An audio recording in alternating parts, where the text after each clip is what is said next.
ನಮಸ್ಕಾರ ಬಡ್ಸ್ ಕಿಚನ್ಗೆ ಮತ್ತೊಮ್ಮೆ ಎಲ್ಲರಿಗೂ ಸ್ವಾಗತ. ಇವತ್ತಿನ ವಿಡಿಯೋದಲ್ಲಿ ನಾವು ಮನೆಯಲ್ಲಿರೇ ನೀರುಳ್ಳಿ ಸಮೋಸವನ್ನು ಹೇಗೆ ಮಾಡೋದು ಅಂತ ನೋಡೋಣ ಬನ್ನಿ. ವಿಡಿಯೋವನ್ನು ಎಲ್ಲೂ ಸ್ಕಿಪ್ ಮಾಡದೆ ಕೊನೆವರೆಗೂ ನೋಡಿ. ಹಾಗೆ ನೀವಿನ್ನೂ ನನ್ನ ಚಾನಲ್ಗೆ ಸಬ್ಸ್ಕ್ರೈಬ್ ಆಗದೆ ಇದ್ದಲ್ಲಿ ದಯವಿಟ್ಟು ಸಬ್ಸ್ಕ್ರೈಬ್ ಮಾಡಿಕೊಳ್ಳಿ. ಸಮೋಸವನ್ನು ಮಾಡಲಿಕ್ಕೆ ಮೊದಲಿಗೆ ನಾವು ಒಂದು ಪಾತ್ರೆಯನ್ನು ತಗೊಂಡು ಅದಕ್ಕೆ 1.5 ಕಪ್ ಆಗುವಷ್ಟು ಮೈದಾ ಹಿಟ್ಟನ್ನು ಹಾಕೊಳ್ತಾ ಇದ್ದೇನೆ. 1 ಕಪ್ಪು ಹಾಗೆಯೇ ಇನ್ನೊಂದು ಅರ್ಧ ಕಪ್ ಆಗುವಷ್ಟು ಹಾಕೊಂಡಿದ್ದೇನೆ. ನಂತರ ಇದಕ್ಕೆ ರುಚಿಗೆ ಬೇಕಾಗುವಷ್ಟು ಉಪ್ಪನ್ನು ನಾವು ಸೇರಿಸ್ಕೊಳ್ಬೇಕು. ಇನ್ನು ನಾನಿಲ್ಲಿ ಎಣ್ಣೆಯನ್ನು ಒಂದು 4 ಟೇಬಲ್ ಸ್ಪೂನ್ ಆಗುವಷ್ಟು ಬಿಸಿಗಿಟ್ಟಿದ್ದೆ. ಈ ಬಿಸಿ ಎಣ್ಣೆಯನ್ನು ನಾವು ಆ ಹಿಟ್ಟಿಗೆ ಸೇರಿಸ್ಕೊಳ್ಬೇಕು. ಈ ರೀತಿ ಮಾಡೋದ್ರಿಂದ ಸ್ವಲ್ಪ ಕ್ರಿಸ್ಪಿನೆಸ್ ಬರ್ತದೆ. ಹಾಗಾಗಿ ನಾವು ಈ ರೀತಿ ಮಾಡಿ ಚೆನ್ನಾಗಿ ಮಿಕ್ಸ್ ಮಾಡಿಕೊಳ್ಬೇಕು. ಸಮೋಸವನ್ನು ಮೈದಾ ಹಿಟ್ಟಿನಲ್ಲಿ ಮಾತ್ರವಲ್ಲ, ಗೋಧಿ ಹಿಟ್ಟಿನಲ್ಲಿಯೂ ನಾವು ಮಾಡ್ಬೋದು, ಅಥವಾ ಗೋಧಿ ಹಿಟ್ಟು ಮೈದಾ ಹಿಟ್ಟನ್ನು ಮಿಕ್ಸ್ ಮಾಡಿಕೊಂಡು ಸಹ ನಾವು ಮಾಡ್ಬೋದು. ಇದೆಲ್ಲವನ್ನು ಚೆನ್ನಾಗಿ ಮಿಕ್ಸ್ ಮಾಡಿಕೊಂಡ ನಂತರ ಸ್ವಲ್ಪವೇ ನೀರನ್ನು ಸೇರಿಸ್ಕೊಂಡು ಹಿಟ್ಟನ್ನು ನಾವು ಕಲಿಸ್ಕೊಳ್ಬೇಕು. ಹಿಟ್ಟನ್ನು ಕಲಸಿದ ನಂತರ ಅದನ್ನು ಚೆನ್ನಾಗಿ ನಾದ್ಕೊಳ್ಬೇಕು.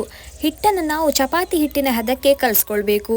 ಹಿಟ್ಟು ಕೈಗೆ ಹಿಡಿದಿದ್ದಾಗೆ ಎಣ್ಣೆಯನ್ನು ಬೇಕಾದರೆ ಕೈಗೆ ಹಾಕ್ಕೊಂಡು ನೀವು ಹಿಟ್ಟನ್ನು ಚೆನ್ನಾಗಿ ಕಲಿಸ್ಕೊಳ್ಬೋದು. ಇನ್ನು ನಾವು ಹಿಟ್ಟನ್ನು ಅರ್ಧ ಗಂಟೆಗಳ ಕಾಲ ಹಾಗೆ ಬಿಡಬೇಕು. ಗಾಳಿ ತಾಗಿದ್ರೆ ಹಿಟ್ಟು ಗಟ್ಟಿಯಾಗ್ತದೆ. ಹಾಗಾಗಿ ನಾನಿಲ್ಲಿ ಒಂದು ಬೌಲನ್ನು ಈ ರೀತಿಯಾಗಿ ಮುಚ್ಚಿ ಅರ್ಧ ಗಂಟೆಗಳ ಕಾಲ ಬಿಡ್ತಾ ಇದ್ದೇನೆ. ಇನ್ನು ನಮಗೆ ಸಮೋಸವನ್ನು ಮಾಡಲಿಕ್ಕೆ ಮುಖ್ಯವಾಗಿ ಬೇಕಾಗಿರುವುದು ಈರುಳ್ಳಿ. ನಾನಿಲ್ಲಿ ತುಂಬ ಚಿಕ್ಕ ಗಾತ್ರದ ಈರುಳ್ಳಿ ಆಗಿರುವುದರಿಂದ ಒಂದು 7ರಿಂದ 8 ಈರುಳ್ಳಿಯನ್ನು ತಗೊಂಡಿದ್ದೇನೆ. ದೊಡ್ಡ ಗಾತ್ರದ್ದಾದರೆ 4 ಸಾಕಾಗ್ತದೆ. ಈರುಳ್ಳಿಯನ್ನೆಲ್ಲ ನಾವು ಚಿಕ್ಕದಾಗಿ ತುಂಡು ಮಾಡಿಕೊಳ್ಬೇಕು. ಅರ್ಧ ಗಂಟೆ ನಂತರ ನೋಡಿದಾಗ ಹಿಟ್ಟು ರೆಡಿಯಾಗಿದೆ. ಈಗ ನಾವು ಇದನ್ನು ಚಿಕ್ಕ ಉಂಡೆಗಳಾಗಿ ಮಾಡ್ಕೊಳ್ಬೇಕು. ಚಪಾತಿ ಹಿಟ್ಟಿಗೆ ನೀವು ಲಡಿಸ್ಲಿಕ್ಕೆ ಹೇಗೆ ಸಣ್ಣ ಉಂಡೆಗಳು ಮಾಡ್ಕೊಳ್ತೀರೋ ಅದಕ್ಕಿಂತ ಒಂಚೂರು ದೊಡ್ಡ ಉಂಡೆಗಳನ್ನು ಮಾಡ್ಕೊಳ್ಳಿ. ಇನ್ನು ನಾವು ಇದನ್ನು ಲಡಿಸ್ಕೊಳ್ಬೇಕು. ಚಪಾತಿ ಹಿಟ್ಟಿನ ಥರ ರೌಂಡ್ ಆಗಿಯೇ ಬರಬೇಕಂತ ಏನಿಲ್ಲ, ವೃತ್ತಾಕಾರದಲ್ಲಿಯೇ ಬರಬೇಕಂತ ಏನಿಲ್ಲ. ಇದನ್ನು ನಾವು ನಂತರ ಶೇಪಿಗೆ ತರ್ತೇವೆ, ಅದಕ್ಕೆ ಬೇಕಾದ ಸೈಜಿಗೆ ನಾವು ತರ್ತೇವೆ. ಹಾಗಾಗಿ ನೀವು ಹೇಗೆ ಬೇಕಾದರೂ ಲಡಿಸ್ಕೊಳ್ಬೋದು. ಇದು ಮೈದಾ ಹಿಟ್ಟು ಆಗಿರೋದ್ರಿಂದ ಅಂಟ್ಕೊಳ್ದೇ ಇದ್ದಾಗಿ ನೋಡಿಕೊಂಡು ಲಡಿಸ್ಕೊಳ್ಳಿ. ಹಾಗೆ ತುಂಬ ತೆಳುವಾಗಿ ನೀವು ಲಡಿಸ್ಕೊಳ್ಬೇಕು. ಚಪಾತಿ ಹಿಟ್ಟಿನ ಥರ ದಪ್ಪಕ್ಕೆ ಲಡಿಸ್ಕೊಳ್ಳಿಕ್ಕೆ ಹೋಗಬೇಡಿ. ಎಷ್ಟು ತೆಳು ಆಗ್ತದೋ ಅಷ್ಟು ತೆಳು ಪದರ ಥರ ಬರುವಾಗೆ ನೋಡಿ, ಈ ರೀತಿ ತೆಳು ಪದರ ಬರುವಾಗೆ ಲಡಿಸ್ಕೊಳ್ಬೇಕಾಗ್ತದೆ. ಇನ್ನು ನಾವಿದನ್ನು ಕಾಯಿಸ್ಕೊಳ್ಬೇಕು. ಒಂದು 2 ನಿಮಿಷಗಳ ಕಾಲ ನೀವು ಅದನ್ನು ಕಾಯಿಸ್ಕೊಂಡ್ರೆ ಸಾಕಾಗ್ತದೆ. ತುಂಬ ಬೇಯಿಸ್ಲಿಕ್ಕೆಲ್ಲ ಹೋಗಬೇಡಿ, ಜಸ್ಟ್ 2 ನಿಮಿಷ ಸಾಕಾಗ್ತದೆ. ಜಸ್ಟ್ ಹೀಗೆ ಕೈಯಲ್ಲಿ ಒಂದು 2 ನಿಮಿಷ ಬೇಯಿಸ್ಕೊಂಡು ಅದನ್ನ ತೆಗೆದಿಟ್ಕೊಳ್ಳಿ. ಗ್ಯಾಸನ್ನು ನೀವು ಲೋ ಫ್ಲೇಮಲ್ಲೇ ಇಟ್ಕೊಂಡು ಕಾಯಿಸ್ಕೊಳ್ಬೇಕು. ಎಲ್ಲವನ್ನು ಅದೇ ರೀತಿ ಚಿಕ್ಕ ಉಂಡೆಗಳಾಗಿ ಮಾಡಿಕೊಂಡು ತೆಳುವಾಗಿ ಲಡಿಸ್ಕೊಂಡು ಕಾಯಿಸ್ಕೊಳ್ಬೇಕು. 2 ನಿಮಿಷ ಕಾಯಿಸ್ಕೊಂಡ್ರೆ ಸಾಕಾಗ್ತದೆ. ಎಣ್ಣೆ ಹಾಕಿ ಕಾಯಿಸ್ಕೊಳ್ಳಿಕ್ಕೆ ಹೋಗಬೇಡಿ, ಡೈರೆಕ್ಟಾಗಿ ಹಾಗೇ ಕಾಯಿಸ್ಕೊಳ್ಬೇಕು. 2 ಸೈಡ್ ಕೂಡ ನೀವು ಕಾಯಿಸ್ಕೊಳ್ಬೇಕಾಗ್ತದೆ. ನೋಡಿ, ನಾನಿಲ್ಲಿ ಎಲ್ಲವನ್ನು ಅದೇ ರೀತಿ ತೆಳುವಾಗಿ ಲಡಿಸ್ಕೊಂಡು ಈ ರೀತಿ 2 ನಿಮಿಷಗಳ ಕಾಲ ಕಾಯಿಸ್ಕೊಂಡಿದ್ದೇನೆ. ಇಷ್ಟು ಕಾದರೆ ಸಾಕು, ಹೆಚ್ಚು ಕಾಯಿಸ್ಲಿಕ್ಕೆ ಹೋಗಬೇಡಿ. ಇನ್ನು ನಾವು ಇದನ್ನು ಚೌಕ ಬರುವ ಹಾಗೆ ತುಂಡು ಮಾಡಿಕೊಳ್ಬೇಕು. ಈಗ ಸೈಡಲ್ಲಿ ಈ ರೀತಿ ಸ್ವಲ್ಪ ದಪ್ಪಕ್ಕೆ ಇರ್ತದಲ್ಲ, ಅದನ್ನೆಲ್ಲ ಬೇಡ, ಅದನ್ನೆಲ್ಲ ನಾವು ತೆಕ್ಕೊಳ್ಳುವ. ಈ ರೀತಿಯಾಗಿ ಎಲ್ಲ ಸೈಡಲ್ಲಿ ಸಹ ತುಂಡು ಮಾಡಿಕೊಳ್ಬೇಕು. ಅಂದರೆ ಈ ರೀತಿ ಒಂದು ಸ್ಕೇಲ್ನ ಸಹಾಯದಿಂದ ನಾನಿಲ್ಲಿ ತುಂಡು ಮಾಡ್ತಾ ಇದ್ದೇನೆ.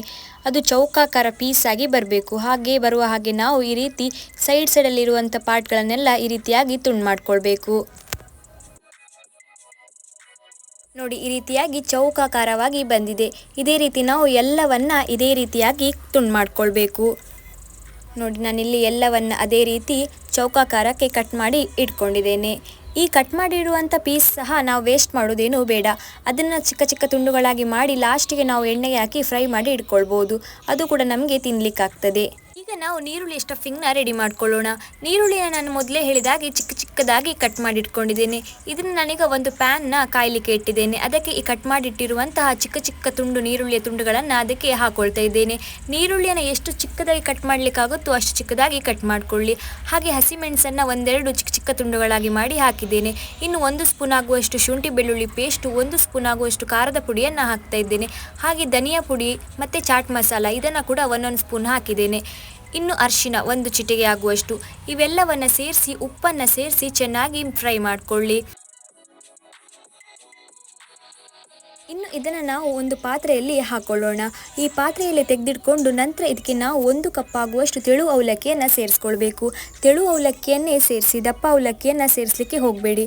ತೆಳು ಅವಲಕ್ಕಿಯನ್ನು ಸೇರಿಸ್ಕೊಂಡು ಚೆನ್ನಾಗಿ ನೀವು ಮಿಕ್ಸ್ ಮಾಡಿಕೊಳ್ಬೇಕು. ಈ ನೀರುಳ್ಳಿ ಸ್ಟಫಿಂಗ್ ಏನಿದೆ ಅದೆಲ್ಲ ಆ ಅವಲಕ್ಕಿಯಲ್ಲಿ ಚೆನ್ನಾಗಿ ಮಿಕ್ಸ್ ಆಗಬೇಕು. ಅಲ್ಲಿವರೆಗೆ ನೀವು ಕಂಪ್ಲೀಟಾಗಿ ಅದನ್ನ ಕಲಿಸ್ಕೊಳ್ಳಿ. ಇನ್ನು ನಾವು ಸಮೋಸವನ್ನು ಮಾಡಲಿಕ್ಕೆ ಬೇಕಾಗುವ ಗಮ್ಮನ್ನು ರೆಡಿ ಮಾಡಬೇಕು. ಗಮ್ ಅಂತ ಹೇಳಿದರೆ ಗಮ್ಮಲ್ಲ, ಮೈದಾ ಹಿಟ್ಟಿನ ಪೇಸ್ಟ್.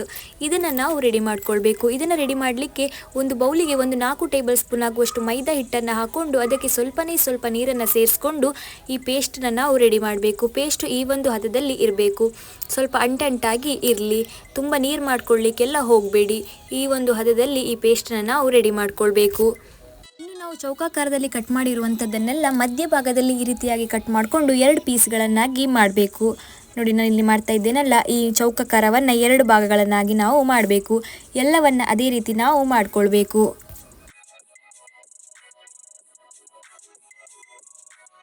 ಈಗ ಆ 2 ಭಾಗಗಳಲ್ಲಿ ಒಂದು ಭಾಗವನ್ನು ನಾವು ಈ ರೀತಿಯಾಗಿ ತಗೊಂಡು ಈ ರೀತಿ ತ್ರಿಕೋನ ಶೇಪಲ್ಲಿ ನಾವು ಅದನ್ನು ಮಡಚಬೇಕು.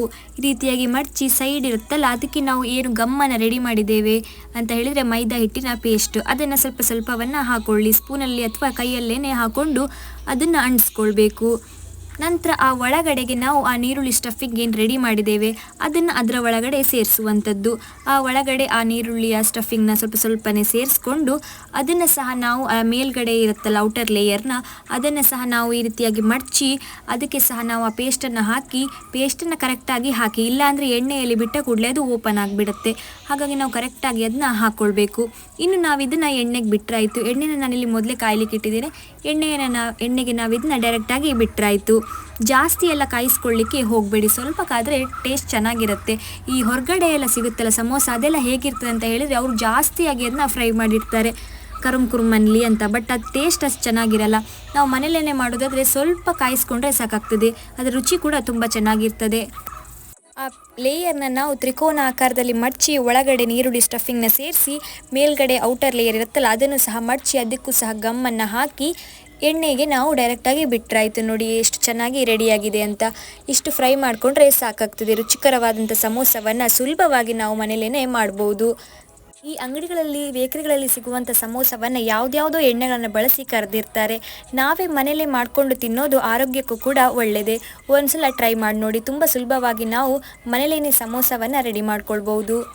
ಇನ್ನು ಆ ಲೇಯರನ್ನು ಕಟ್ ಮಾಡುವಾಗ ಉಳಿದಿರೋ ಪೀಸ್ಗಳನ್ನು ನಾನು ವೇಸ್ಟ್ ಮಾಡೋದು ಬೇಡ ಅಂತ ಆಗನೇ ಹೇಳಿದ್ದೆ.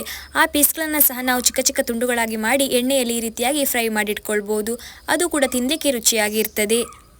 ನೋಡಿದ್ರಲ್ಲ ಎಷ್ಟು ಸುಲಭವಾಗಿ ನಾವು ಸಮೋಸವನ್ನು ಮನೆಯಲ್ಲೇ ಮಾಡ್ಕೊಳ್ಬೋದು ಅಂತ. ಸಂಜೆ ಸ್ನ್ಯಾಕ್ಸ್ ಟೈಮಿಗೆ ಇದು ತಿನ್ನಲಿಕ್ಕೆ ತುಂಬ ರುಚಿಯಾಗಿರ್ತದೆ.